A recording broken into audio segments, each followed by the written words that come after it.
Here we are with part 2 for you, Gemini, of your overview of your solar chart for 2010.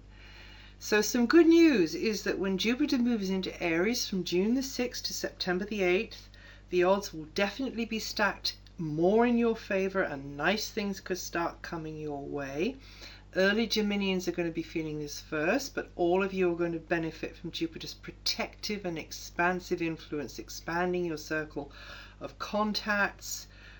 Great time for networking and making new friends, exposing yourself to fresh ideas, new influences, but also for being freed up, and new doors will be opening in your mind, but actually opening, in a material sense as well. So you can really push forwards with your plans.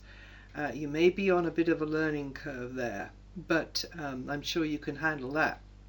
In particular, June the 8th looks optimistic and a light could switch on in your mind. Also, September the 19th. Definitely a positive leap forward is likely around those dates. Let's not confine it to just the day. Very, very, very sort of close to those dates there. The degree of which, of course, will be dependent on your personal natal chart. Now, when Saturn retrogrades to oppose Uranus from April the 26th to the beginning of July, you'll probably be working hard at getting to grips with practical matters at home and with family, but you may feel as though you've got a tiger by the tail at times. It could be a little bit up and down there, emotionally maybe. On the one hand, you must kind of follow the procedure and be respectful to others and play the rules of the game and respect the past, respect traditional values. But on the other hand, you're restless for change, and the way to deal with it is just to keep an open mind and see beyond the immediate challenges and just kind of take the long view, but take a step by step, do it step by step.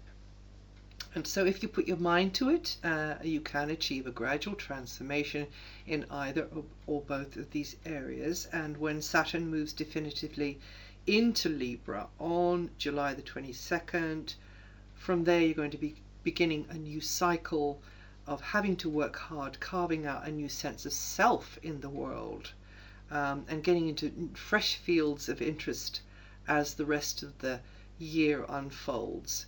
Now, the second eclipse on July the 11th, that's going to herald change affecting your financial situation, maybe your property situation, or general material security over the 6 subsequent months.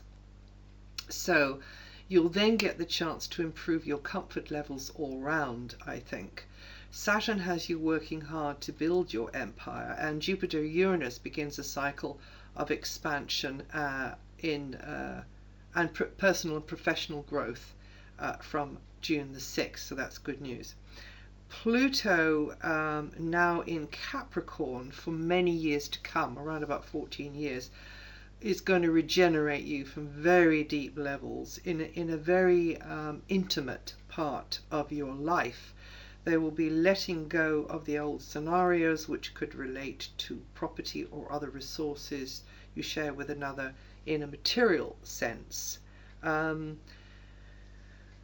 But also it will rehabilitate you through a feeling of sharing in a sort of like an emotional sense as well. The old order is crumbling and the decks are clearing for a new dawn in partnerships or other deep heart connections. You'll be learning how to pick up the pieces that you want to keep from the past and ditch whatever it is you don't want to keep, and move on into the future, rising like a phoenix from the ashes.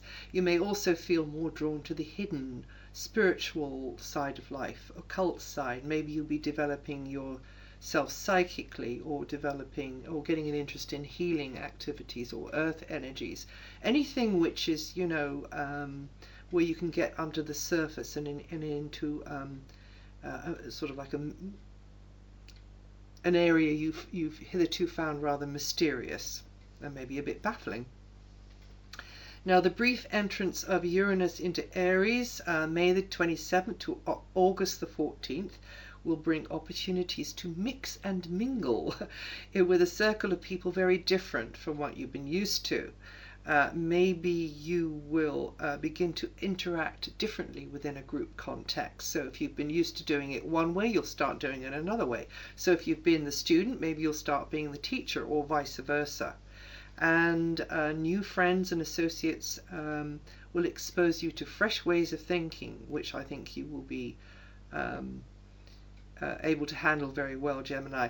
You may get interested in new types of technology now or later when Uranus makes its 7-year transit through Aries in earnest next year. So you just get a little taste of it this year, but next year it really gets into gear. With Neptune continuing to make its influence felt in the area of education, travel and distant horizons for some time now, that's to say over the past several years, you may have sensed a strong connection, calling to a particular place or culture or language or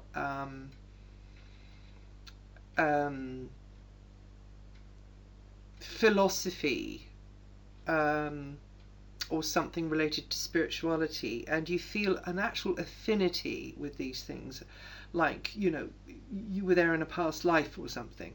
You feel an affinity with an actual geographical location, and maybe you've been yearning to be there, or maybe you have been there,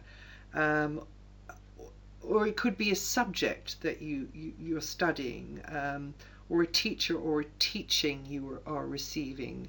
So avoid putting any of them on a pedestal. Avoid seeing any of it too much through rose-tinted spectacles, because next year, you know, just kind of keep it in perspective, because next year when Neptune moves from that area,